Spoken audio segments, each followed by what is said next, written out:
Welcome to the Culture Podcast, where we uncover the hidden mechanics of high control groups, their tactics, and their impact. And we speak with the survivors who broke free. My name is Derek, and I'm your host.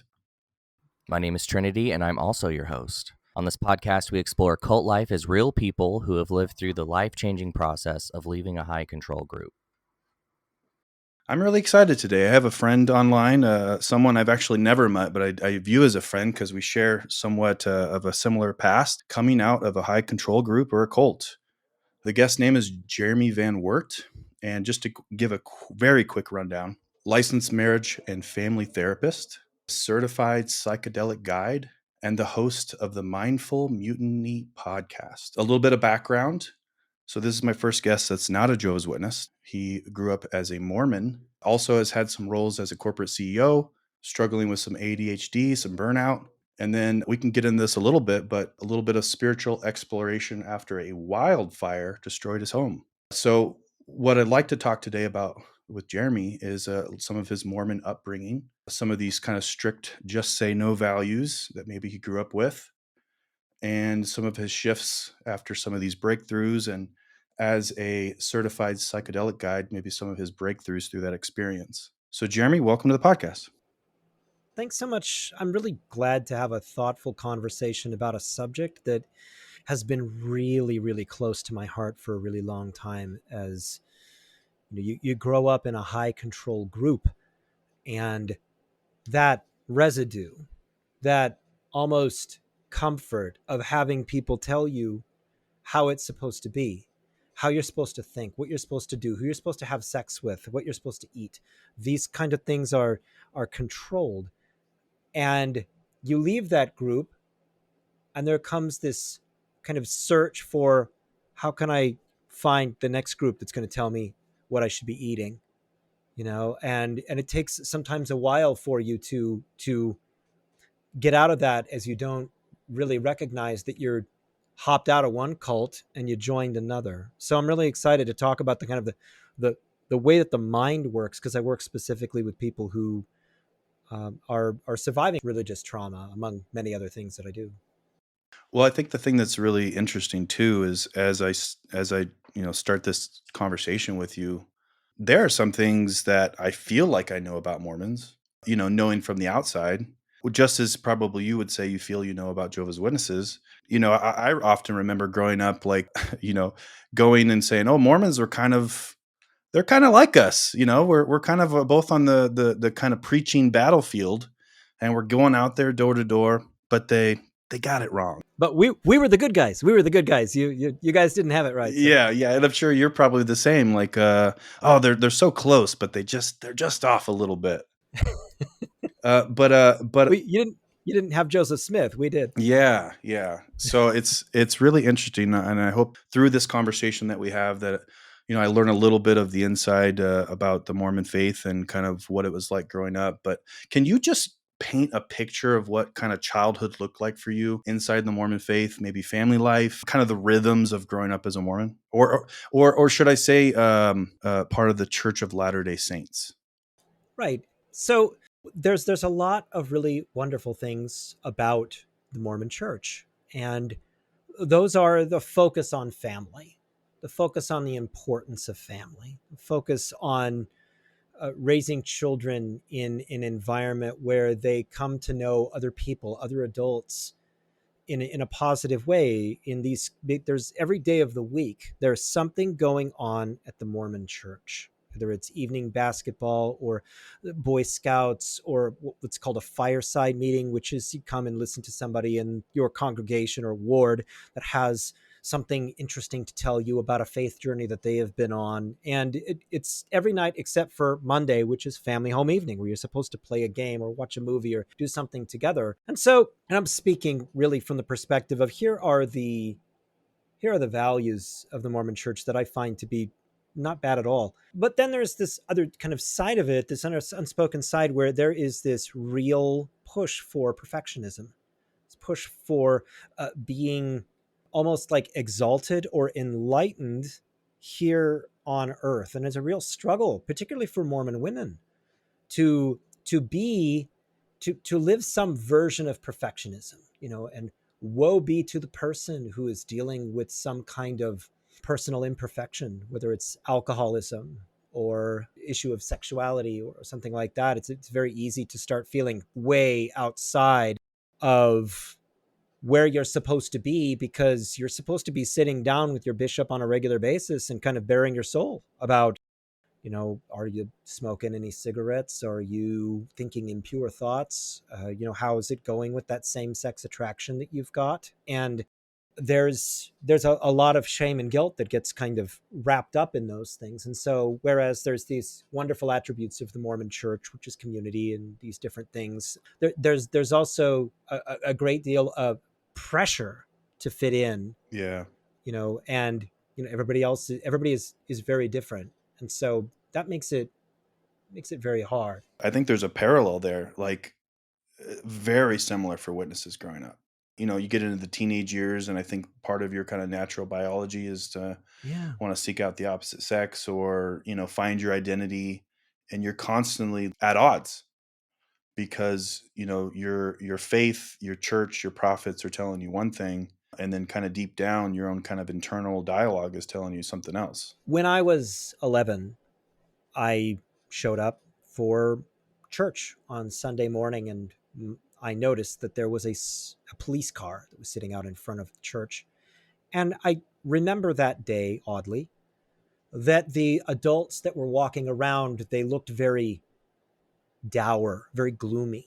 And I didn't know what was going on, and people were acting weird. And nobody told me anything. I was 11 years old. I went to primary school. I sung my songs. We had sacrament meeting. Nobody mentioned anything about anything strange. And it was only years later that I found out what happened that morning. And it had been that the son of the bishop, who was dealing with issues with same-sex attraction, he had shot himself to death Oh, early in the morning in front of the church. And there had been an effort to clean things up before the rest of the congregation came.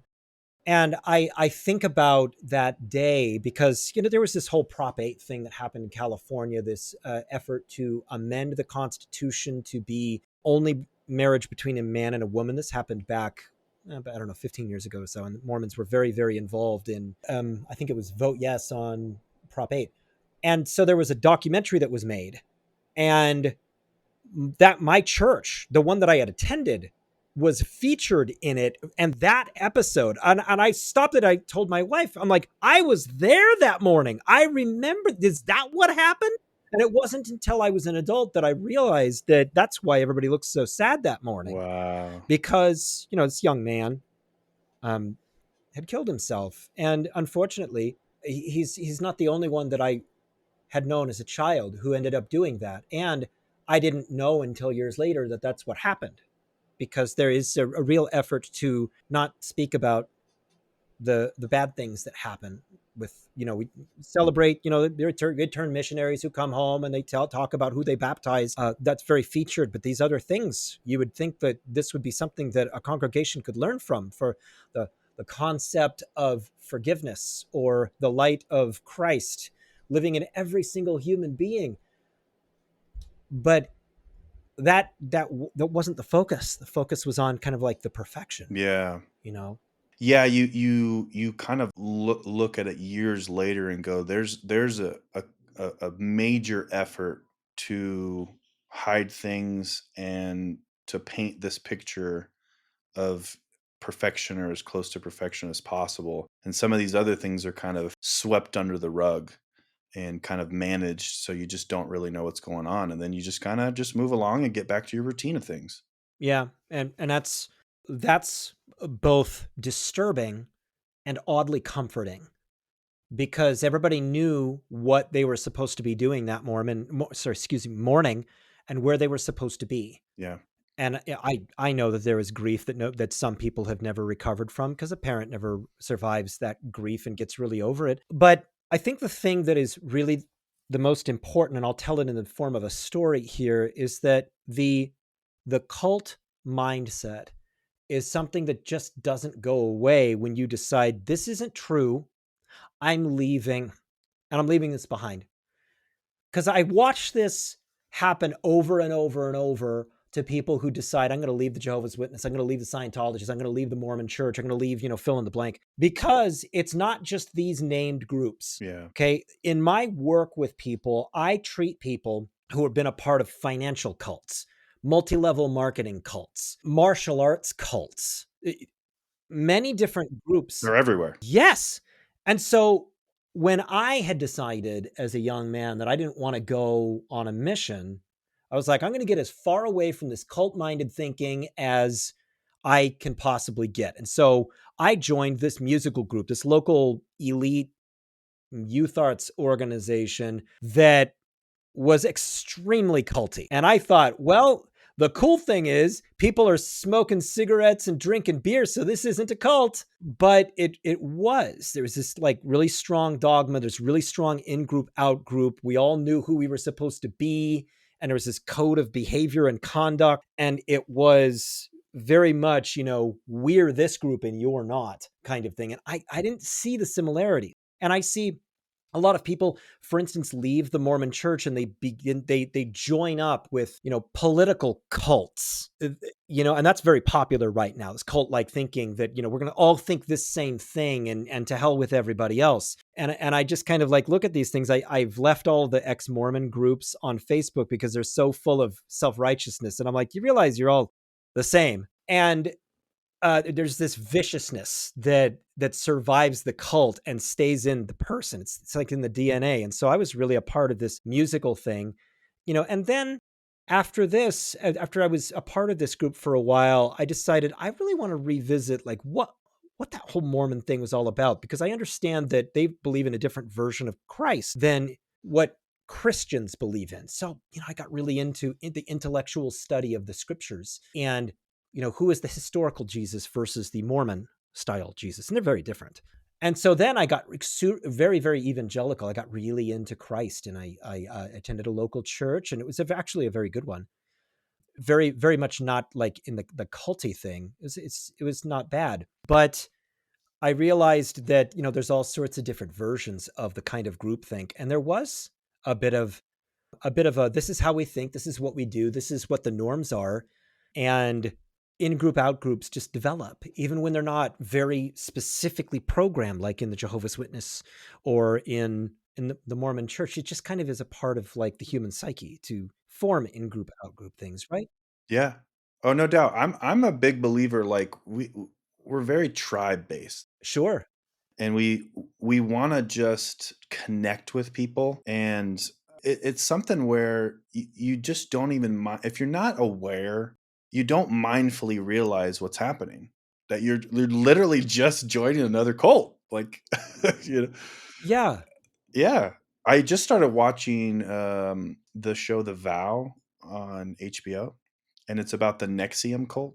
Oh, wow. I need to watch this. It's amazing because it's one of those examples where this is not backed by a religious entity. It is a hardcore cult where it was based around kind of a leadership and kind of growth and development structure, like a business-like thing. And it ended up turning into a sex cult. And the leader, the one kind of charismatic man, just kind of obviously very intelligent, knew all the right levers to pull, and very intelligent people fell for it. And I think that's one of the things sometimes people think like, oh, you're kind of dumb, you kind of fall for it. And it's like, no, you can be the most intelligent person in the room. And we're just available for coercion based on what levers pull in the right direction to kind of make us go, this seems right to me in that moment. I'm going to kind of challenge that a little bit. And Oh, interesting. only from the perspective of having been out of like Mormonism and a real controlled environment for quite some time now, because there was a period of my life where there was a real desire in me to help people see that they are wrong. And so once in a while, and I didn't seek this out, I would be cornered by a Mormon missionary. And by the end of the discussion, I'd have this person like literally shaking, not because I was being mean to them, but because I was telling them things that they had never heard about their religion, things that they didn't know, things that they would probably go and research and go, oh my God, Yeah. what? This guy knew it better than me. And there was an egoic thing for me in that. And, now that I am in my life where I am, I realize that there are people who need a certain amount of structure in their lives. Oh, definitely. And these people can be PhDs, they can have master's degrees, they can, be high school educated. It really doesn't matter. But there is a sense of comfort in the structure.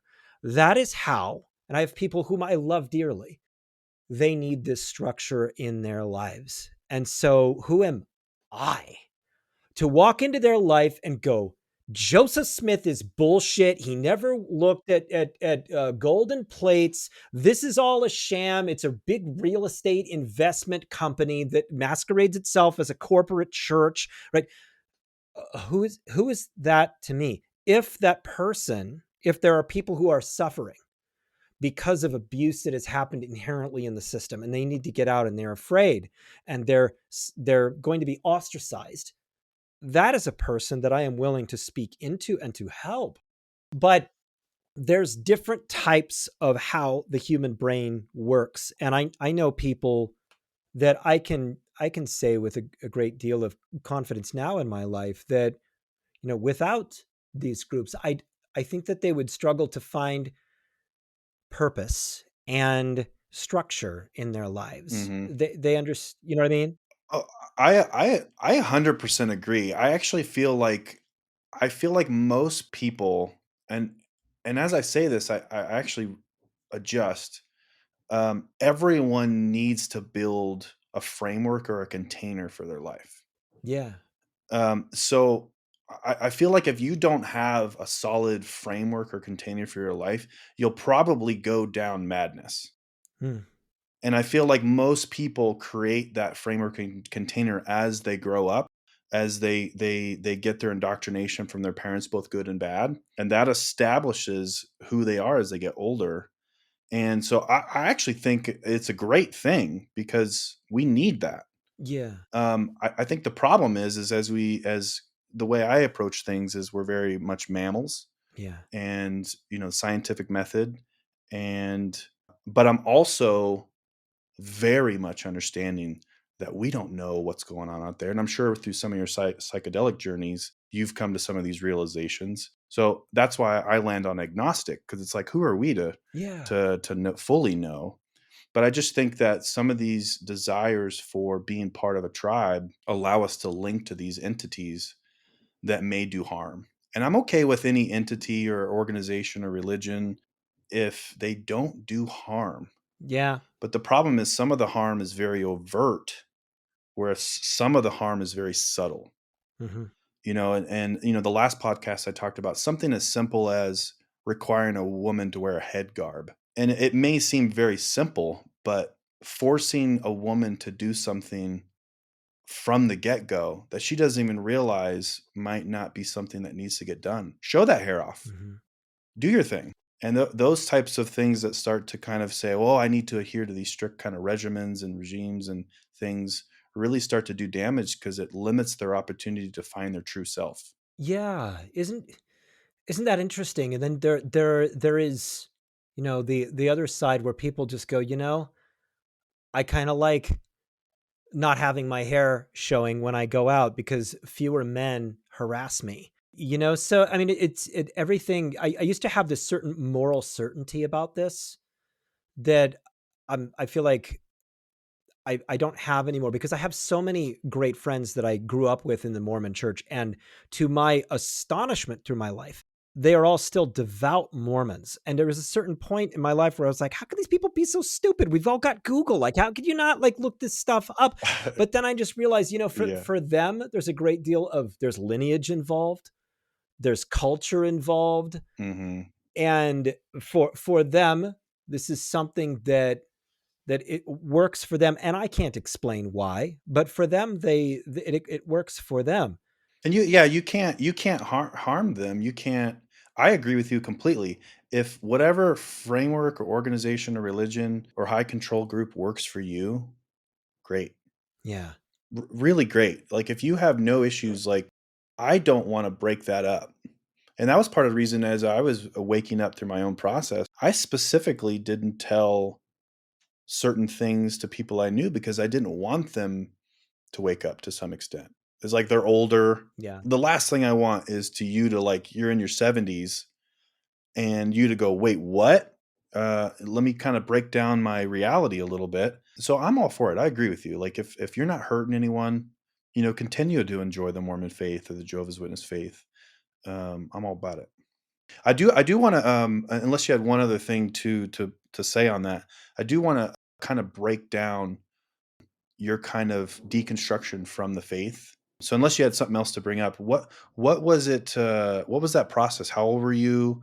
What were some of the things that really started to break the cracks? So I've never suited for a faith like the Mormon faith. There's a great deal of obedience involved, and a great deal of memorization and working really hard to fit in. And I was just never somebody with that mindset. I was a bit of a naughty boy. And I much more enjoyed being naughty, and playing heavy metal and drumming really fast was just much more what I wanted to do. And so while people were getting their mission calls to go all over the world, I was able to rehearse with my band on Sundays and not have to attend church. And then after, I left home, my father didn't require me to, attend anymore because I wasn't living under his roof. It was really not until my mid-20s when I started really examining Mormon faith that I really came to know it very deeply. I just knew that I hated going to church, right? And I didn't like Yeah. some of the vibe, okay? But then when I started really learning what the actual tenets of the faith were, there are some things that are just like blatantly horrifying about it, and some of it's kind of funny, but some of it is.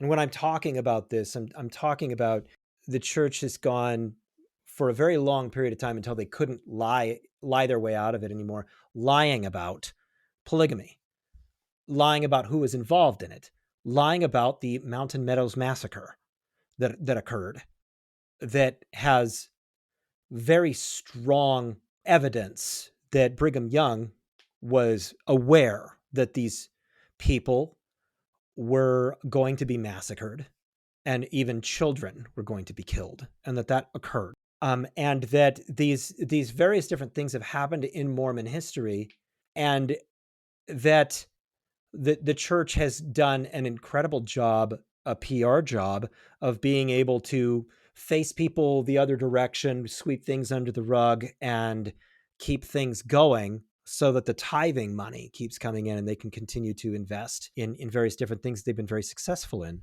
And to me, it was the difference between the Christ consciousness, this consciousness of God incarnate, coming to the earth and saying peace and love your neighbor and forgive people around you, versus this other thing where it was really a religion where you earned your titles in it. It was much more of a kind of a power on earth thing than it was a humility before God thing, I guess. Yeah. Yeah, the thing I learned about the witnesses is it's definitely kind of a corporate structure. Kind of a you move your way up the business ladder, the corporate ladder, based on kind of acts you do, especially as a man. Obviously, the women don't have as much opportunity there. But I just learned it was like, oh, if you know the right people and do the right things, Right. you're going to be blessed and kind of move up the ladder. But you were really young, so you never got into that kind of mindset when you were in. No, I think that the difficult thing for me was recognizing how much this faith had taken from my family over generations, and how much money, how much effort, how much I never fit in as a young person at the Mormon church, and how much shame I'd had to endure myself for being a wiggly kid that never really fit in. And as I got into, Christianity when I was in my 20s. I attended this church that I was really into, and one of the handful of pastors there was a childhood friend of mine, and he had been a very popular guy who had made a personal mistake in his life that became very public because of the office that he held. He had an affair. And as a means of penance for this, he was made to apologize to the entire congregation publicly. 250 people who knew him very well, and this buddy of mine shaking like a leaf up there crying with not a shred of dignity left, as if nobody else in that entire congregation had ever fucked up before. And then, as he was ushered out the back door and quickly left the building, me kind of sitting there and hearing the things that people were willing to say about him, who had called upon him to pray with their sick children, who had called upon him in the middle of the night to come down to the hospital for a dying relative, who had called upon him to fix their Apple computers.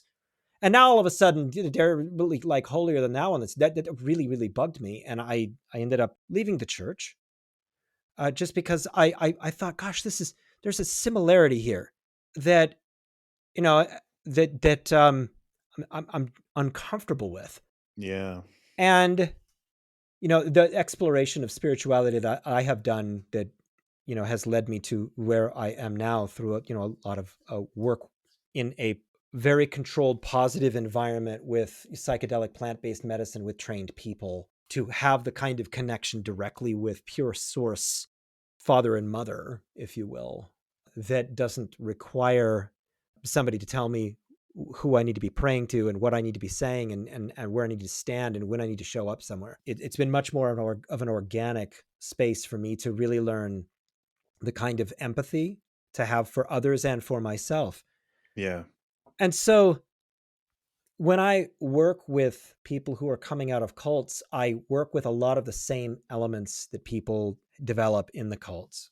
When you're in one of these, you don't learn to think for yourself. You compare your behavior based upon the tenets of the organization. I am good or bad based upon what the standards of behavior and beliefs are here. There's also another part of leaving one of these organizations that you go, oh, thank heavens, I don't have to be this way anymore. That's stupid. And so I'm going to be the exact opposite of that way because that's right. And so a lot of ex-Mormons get really into like binge drinking and casual sex because that's the opposite of what the church says to do. And then, they end up over time realizing that's not a fun way to live either. Mm-hmm. And so they kind of skip the processing and they go directly into, I'm going to be opposite day. Well, I think that's the tough thing is there's a small window of time where someone's kind of waking up or coming out of one of these high control groups or cults where unless they realize purposely the actions or steps they're taking, they could just go down another really horrible path. Yeah. And that's why I think, having people available like yourself as a coach Right. who's been through it is very valuable because you just don't know when you're in a very controlled environment and then all of a sudden you're like, well, fuck it. I have the freedom to do whatever I want. You don't really realize because you've never been given the tool set that, well, wait, slow it down. Let's think about your actions moving forward because you could just find yourself in another cult or you could find yourself, leading to addiction or certain things. And then you're just in a whole nother mess of problems. Yeah. When you're leaving a high control group, you're leaving a group that you have in some way relied upon for not only your community, but your sense of morality. And that can be a really dangerous thing because then you leave and you're kind of like working to develop. Maybe you've been in this group your whole life and you're 25 years old now and you don't have a firm foundation for what, regular average morality actually is. And I guess that this is kind of a silly example of this, but, in the Mormon church, you don't have any concept of any how to drink. Okay, so you and I know that whiskey, you drink a little bit and you sip it, or you mix it with something else, and a little bit goes a long way. But a beer is a different thing than that. In the Mormon church, it's all the same. And so when you come out, you pour yourself a really tall glass of red wine and drink it like it's punch. And because you don't have that sense of like knowledge that an adult would generally have about what alcohol do I like? Do I even like alcohol? Can I develop a taste for this over that? And so that's just one example of the way in which these groups keep you from experiencing like a normal full spectrum of life. And so you're learning things from the very start of things. And there's this certain amount of kind of like naivete that they breed in you. And then what happens is the person goes, well, maybe there's another group that I can get involved with. It maybe it's a little healthier than the one that I came from. Yeah. But then the clock starts again because you find, some social group that's high control. And so the process is coming to recognize the way in which these values that you learned in the group either are or are not good for you, and why. And what is your view of the world that has been formed out of this? In the Mormon church, you bear your testimony that you know that this is the only true church of Christ, that and little children do this all the way up to people who are old. You bear your testimony that you know firmly that this is the way of the world. This is the way of heaven. And so when you walk out of that, you have to learn how much of my own thoughts are things that I think are mine, but were actually programmed in. How much of the world do I actually know about, and how much of it is kind of the Mormon overlay on that, or Jehovah's Witness, or any of these other groups? And how do I actually learn to make a decision for myself? Because I've always known what the right thing is to do, because it's what the elders told me to do. I find it really interesting, your concept and just a simple thought about the alcohol, because the really interesting thing is that's the type of stuff that you go through adolescence and early teens, Yeah. where you kind of throw stuff on the wall. You kind of have some friends that are going through it with you, and you don't realize, but you're very vulnerable as a teenager and a young adult, because you openly talk about these situations. Like, what does this even mean? You have kind of a support group of youth around you to have a conversation about, say, alcohol. And what an experience to go through that in your 30s, 40s, 50s, if you're coming out of one of these groups, where it's like you have kind of an understanding of, well, I'm an adult, I'm a grown man, and I know how the world works to some extent. But then you have these little one-offs where you're like, but I don't know how alcohol works. Yeah. And take that type of example that you gave and apply it to many things where you're like, I don't know about politics, because Mm-hmm. I was always taught that we're not part of the world. Yes. And so therefore, if I'm not part of the world, there's no sense in even having any sort of mindset of, let me dabble in this mindset of the world.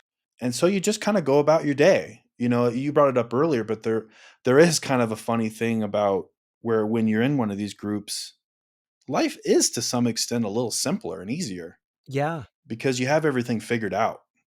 You know the beginning, the middle, the end, and as long as you stay within that group's kind of uh, mindset or kind of trajectory, you're good. And then that's the tough thing, is when you come out, you do have to start going like, oh, there's all these new experiences, whether it be alcohol, or let me dabble in a Christian church, and maybe a more traditional Christian church, or let me dabble in psychedelics and kind of go down this route. The amazing thing is you have all the freedom to do that. But it does come with that level of like, just be prepared that when you have every opportunity available to you, it could be overwhelming, because you just don't have the kind of rules and regulations in your brain to kind of take all that information in. So I'm really curious. So from my understanding, so you left early, and then you kind of dabbled in some things, and you got into your practice after being in the corporate world. Yeah. And then you eventually, a friend kind of said, "Hey, let's try this psychedelic thing." So your mindset going into this psychedelic thing, were you pretty scared? Was there a part of you that kind of remembered your Mormon upbringing or your Christian upbringing? You're like, psychedelics are bad. Like, this is like, I can't go down this route. By the time that I had my first plant-based journey, I was in my mid to late 30s. And so the residue from a lot of the guilt and the programming had subsided at that point. I just thought it was going to be a fun evening. And then all of a sudden, connecting with something that was unbelievably mystical and eternal. And it was an experience where I had never had a more deep, meaningful, spiritual experience in my life. It was beyond any prayer, beyond any meditation. And it was my ADHD brain, which is this like constant typhoon of information and feelings and everything like that, that was stopped. And I was able to just simply float through a deep and beautiful space where I saw colors that I'd never seen before, and music that just parts of music of songs that I knew, and pieces of the music that I'd never actually heard before, but all of a sudden could hear these deep parts of it going, I didn't even know that was in there. And the wonderful piece of that awakening for me, I remember after I started kind of coming down from it, because it was a wonderful evening with a friend who was very experienced, just going, my life can never be the same. I don't even know who I am now. And it's great to have that type of experience with a trusted person. Yes. Not this weird guy off the corner street, or you try it on your own. Yeah. Like, it's really good to have kind of a sane, kind of guided person to get through that. I've only done it once myself, and I agree it's transformative. Well, yes, particularly when done thoughtfully and with in a way that's made for growth, or even sacrament, if you will. Yeah. And as I've gotten more and more into the study of this, it is the study of philosophy. It's the study of the way the mind works. It's the study of just ancient culture and our relation naturally as children of the earth to a great creator of some sort that has created our souls and our bodies. That there's no room in any of that for another human being to tell me what I am supposed to be doing and not supposed to be doing. It's beyond cultish, beyond culty, right? And so I'm a part of a practicing plant-based medicine group, and there's a man who teaches. And the great thing is that there's commandments, if you will, in this are, do not speak poorly of others. Because when you're doing that, you're lowering your frequency. Don't speak poorly of yourself. Live in a space where you understand both your dark side and your light side, and why you're acting in a certain way. Why did you get into a shouting match with somebody?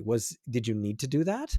Or was that a piece of your ego that was like acting into it? You begin to understand yourself at a really deep level. It's not, this thing is good and this thing is bad kind of thing. And I don't have to like report my behavior to somebody who then prescribes me with penance, if that makes sense. And so the thing that I think would be really helpful for your listeners is, what defines a cult, and what defines whether that group is, bad for you.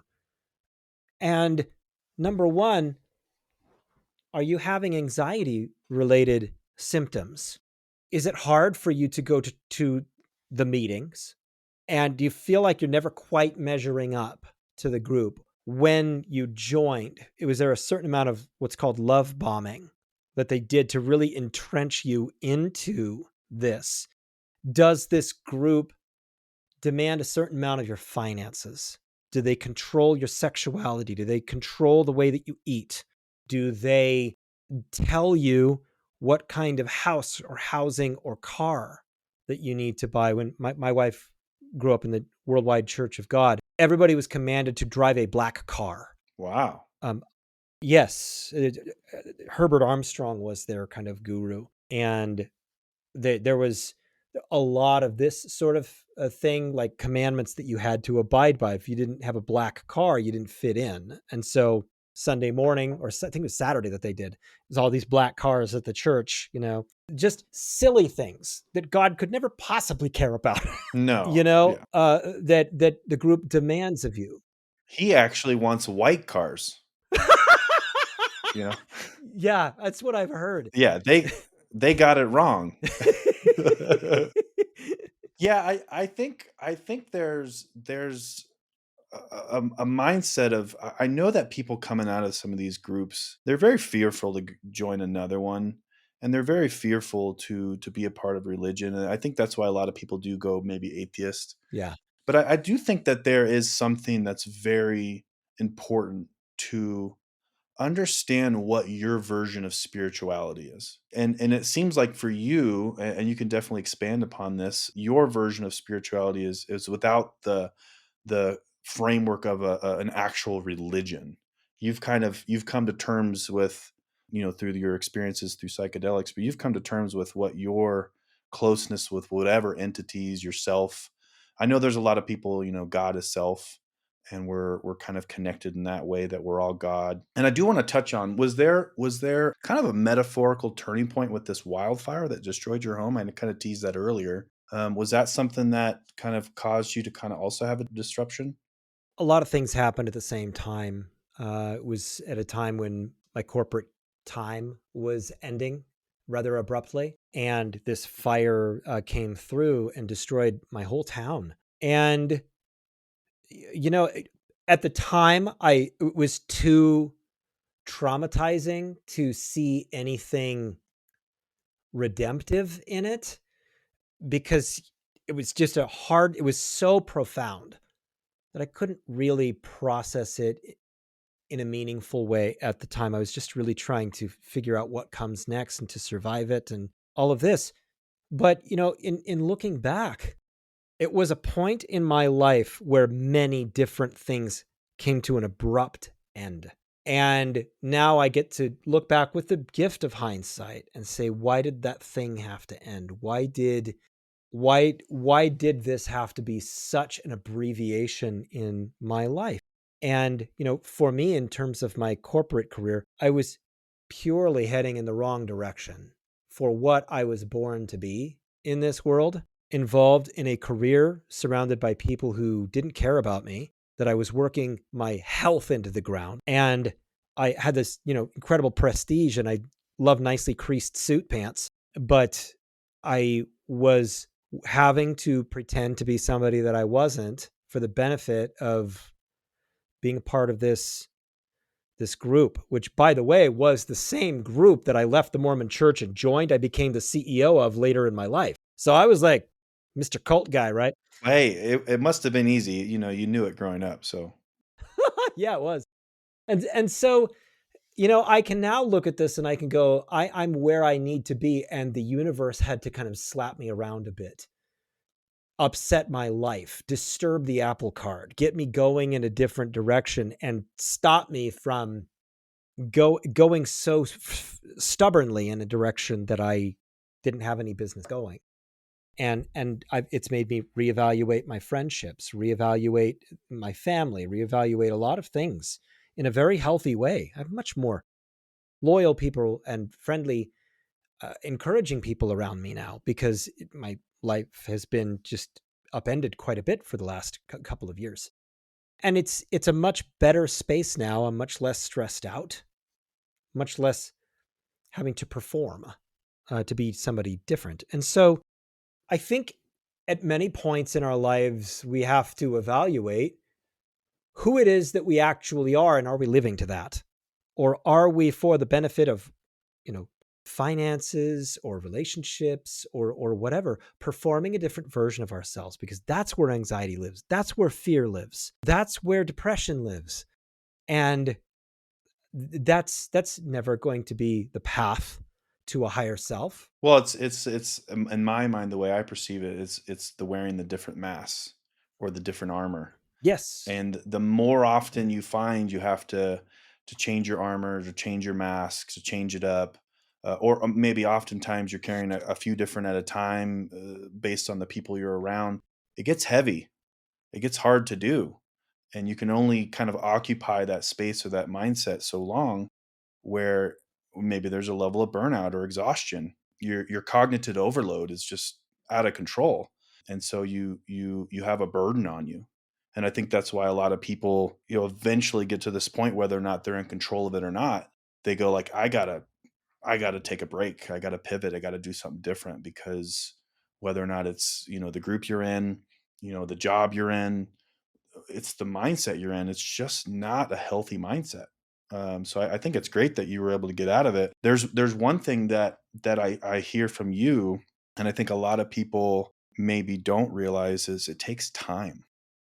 It takes a lot of time, and it's a different amount of time for everyone to finally get to this place, with hard work and effort and mistakes and failures, to finally get to this point where, like, I think I now know who I am and what makes me me, and how I move forward from here.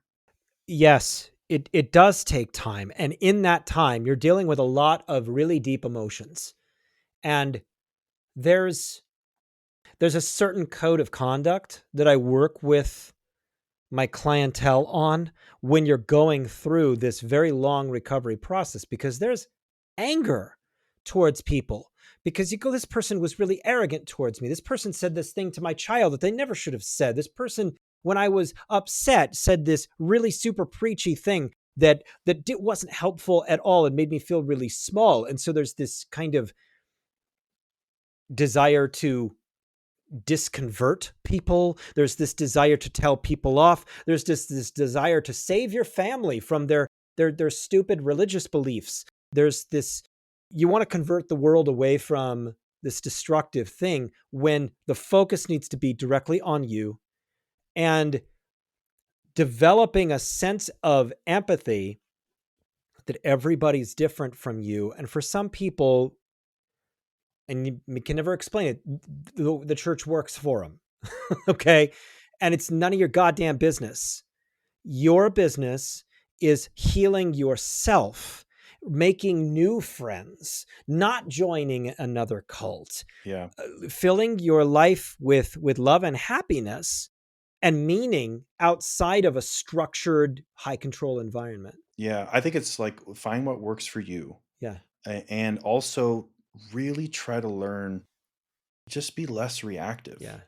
And I think, like I said, I think it's great for people like you that have really put a lot into, with your therapy and with your coaching, and putting this into this. So I want to kind of transition to, building mindful mutiny, and kind of channeling, the experience into the message you're bringing. What does the mindful mutiny mean to you? So mindful mutiny is my personal brand that, in essence, means take out the trash, bring in the light. Mindfully go into your life and rebel against all of the toxic garbage. Everything from go into your kitchen right now and take out the literal trash that's in the kitchen garbage, wash your dishes, all the way from that to clean out bad friends, clean out bad ideas, clean out things that are fear-based, clean out bad ideas about who it is that you are, clean out the toxicity in your life on the physical, the psychological, and the spiritual level. Okay, this is hard stuff to do because you have to confront old traumas, old things. And the bringing in the light thing is the other half of this, bringing in your light space. What is a powerful and meaningful spiritual practice for you? What is order in your house? Making your bed every single day, as simple as that. And also designing a home and a space that you really love, your office space, your workspace, your home space, all of this in harmony with who it is that you are. And also your psychological space. What is it that you fill your head with? And if it's brain rot, get rid of that. This content that is just never ending and super, super entertaining, and also not making you smarter.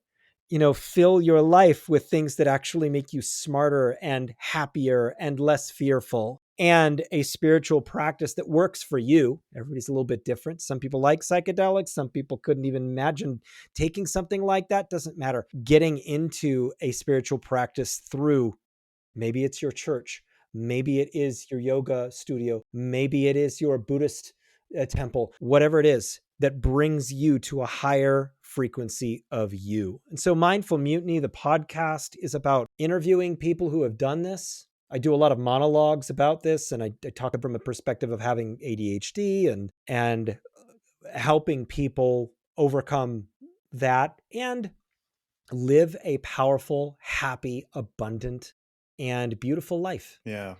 When you talk with people and working with them, what do you find is the thing that's kind of a constant? What is the thing that constantly is people, having a fear? Maybe it's like they're stuck between fear and freedom, or there's kind of a raw ache of questioning everything. Do you kind of see a kind of a common theme that you're constantly having to to kind of discuss?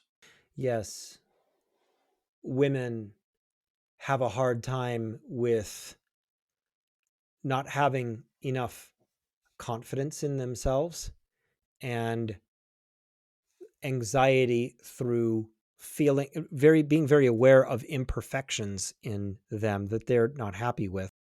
And I do a lot of helping women learn how to be confident in themselves and to stop judging themselves so harshly and to truly love everything from their bodies to the way that their brain was built to think. And men have a different thing where men are conditioned strongly to see their value in what they can produce with their hands and their minds. And their value is their paycheck.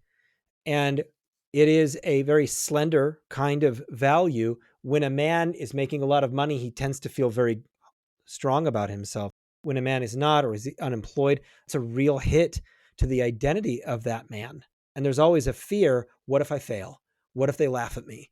And so men tend to really put themselves through a ringer really hard because they're constantly trying to grab the next rung on some ladder and pull themselves up. And so there's a lot of anxiety of not being as strong or as successful as other men. There's a lot of envy and like egoic based stuff for men. So, how throughout all of this, and kind of with a framing of kind of how you were raised and kind of going through this journey to get here, how do you stay grounded and kind of aligned, even as you kind of are speaking with people that maybe need a lot of alignment? So I hope, meditate, and pray for is that the words that come through me are coming from a space that is beyond me, that I'm a vessel for what somebody needs to hear. That when somebody is dealing with something extremely dark and they're in an incredibly dark space, and I kind of feel my own energy getting sucked into their need, that I specifically kind of take my root in an ancient consciousness, that I speak from what would the creator of everything say to this suffering child right now? What do they need to hear from that? Not from me and my ego, but from that. And I apply obviously my psychological training and years of therapy and everything like this, but also the kind of compassion that like a loving grandfather would provide, who's really been there and done it, because I've been hurt in every way that you can possibly imagine. And the wonderful part about that is that I understand what it's like to be hurt.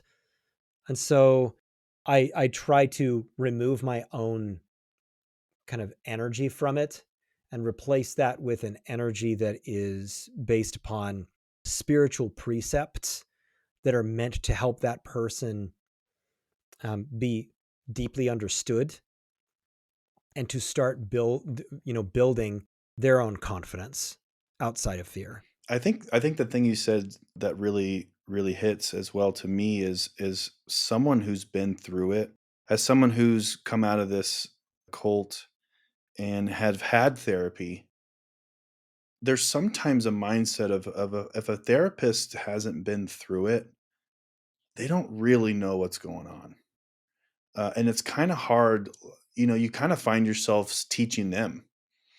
Some of the sessions, might be of just explaining a lot of things, and having someone to talk to that truly understands what you're going through is really important. And I do really believe in the psychedelic approach as well, and having someone eventually go through that process. It opens up new synapses in your brain, and unlocks some things, and I think it's really, really an amazing experience that everyone should try. And I'm so thankful that it appears as if the medical community is becoming more on board with this process. How do you balance your kind of psychedelic approach with maybe skepticism that maybe still exists in the clinical spaces or the religious spaces? Hmm. Those people don't come to me. It's our generation, you and me, we were deeply propagandized into this concept that anything that isn't made by Pfizer or Coca-Cola is poison. And it was very, very strong when you and I were kiddos. And some people really, really still hang to that, but those people generally don't tend to come my way because I think my imagery and my website kind of puts them off. But I do have a few people who do come to me specifically for the cult religious abuse part. And some of these people have been deeply observant Mormons, and they're older people. They're in their 70s and whatnot, and they're coming to me because I have this expertise. They don't know any. They don't want to talk about psychedelic anything. They just want to deal with, how do I deal with, I had 6 children, and they all think I'm a heretic now, and I'm afraid of what they think of me when I'm around my grandchildren, because they're worried that I'm a bad person now, that the devil has taken over my heart, and I'm trying to deal with this. And so, my experience as a Mormon and doing this brings those people to me, and it's actually a really good match because of my kind of understanding of Mormon culture. So I have different types of people, but people who are strongly against psychedelics, they tend to not come my way. That's funny. I genuinely feel there's a layer that I think it's the Reagan administration that originally kind of did the war on drugs. Yep. And it's like, even people that weren't necessarily indoctrinated into a cult or religion, there's a political indoctrination where they don't understand that, the level pullers go, oh, we need to not do this. And so let's start this war on drugs where LSD and everything, is bad. And it's like, it's really interesting that that still holds sway and truth to some people years later, that some of these quote unquote drugs are so bad. You're going to just jump off a building. You're going to kill yourself. You're going to OD. And it's like, no, these things over time have been seen to be truly helpful in the cognitive repair and experience of getting through, a difficult situation and kind of Hmm. rewiring some things. Yeah.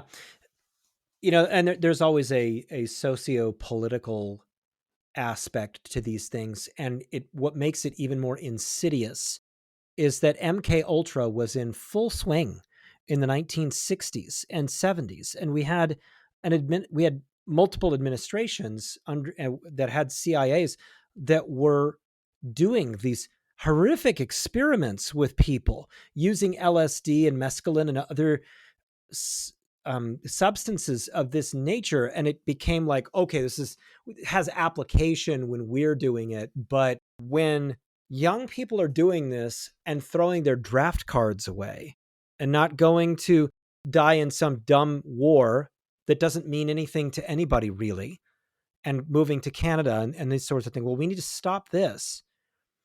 And when you look at it from the standpoint of the unbelievable hypocrisy that there was at the time and what it's turned into, which is, big pharma having this monopoly over wellness, despite thousands of generations, if you will, here of people who have practiced medicine that has helped people transcend their earthly experience and to really truly heal.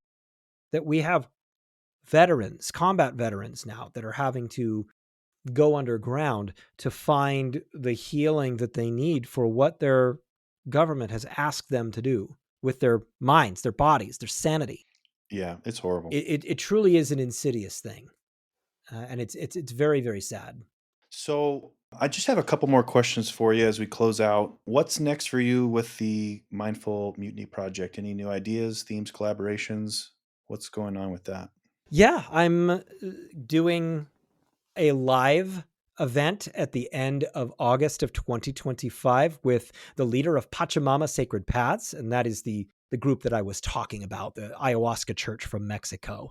And that's going to be live on the Mindful Mutiny channel at the end of August on the evening of August 26th at 7 p.m. Pacific on the Mindful Mutiny channel. And I'm going to be talking with him about issues that are happening within our society, the socio-political change of consciousness stuff that's going on in our society from the perspective of Andean cosmology, and a really strong conversation from a perspective of ancient wisdom on what we're all going through right now.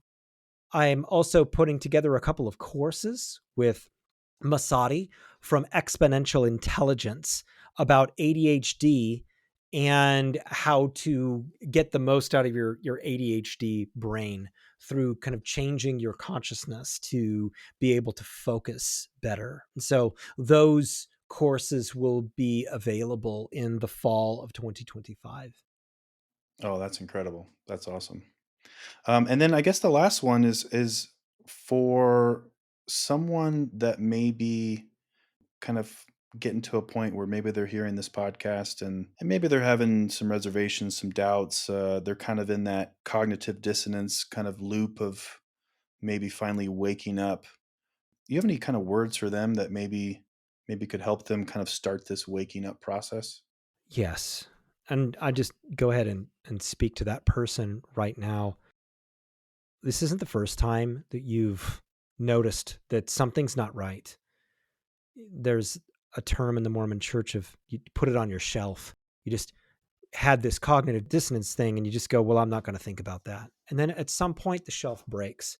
And that is an extremely painful thing because you might be married and your spouse is devout, or you have children and maybe you've been attending a church as a shadow member for a while. They call them shadow Mormons in Mormonism. It's people who don't really believe, but they go because they don't want to be outed as somebody who doesn't believe. And it's very difficult because sometimes they come to you and go, hey, will you do this? Will you do that? And you're kind of contributing to the thing that you really don't believe in. This is a very, very difficult way to live. It's very hard to square your integrity with, in essence, living a lie.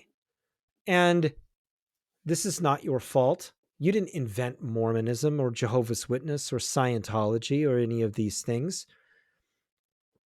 But one of the steps of going forward is to be able to start dealing with these feelings.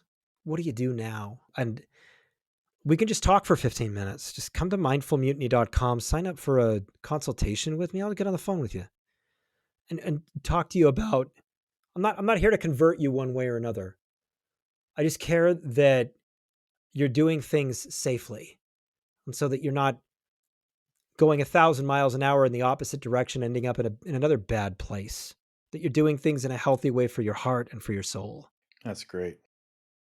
And along those lines, you did mention a little bit, but how can people best connect, maybe learn from and work with you directly?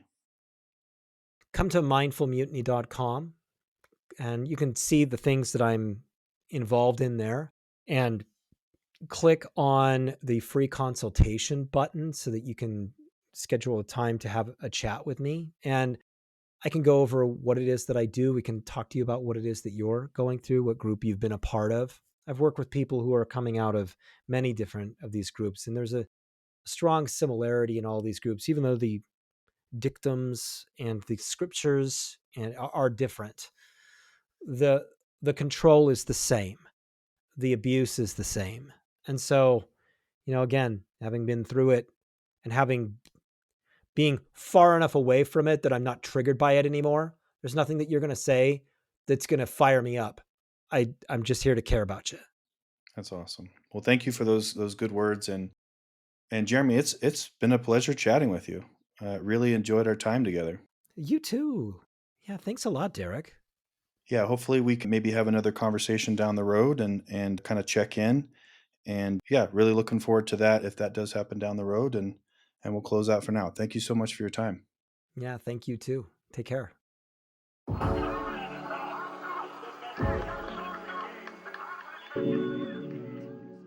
Thank you for joining us on this journey in this era. If you found today's episode valuable, please share it with someone who might need it. Check the podcast description for our socials and other information. Please consider supporting us at Patreon at patreon.com/culturepod. If you'd like to tell your story, please contact us at cult.ture.pod@gmail.com. Until next time, stay curious, stay critical, and stay free.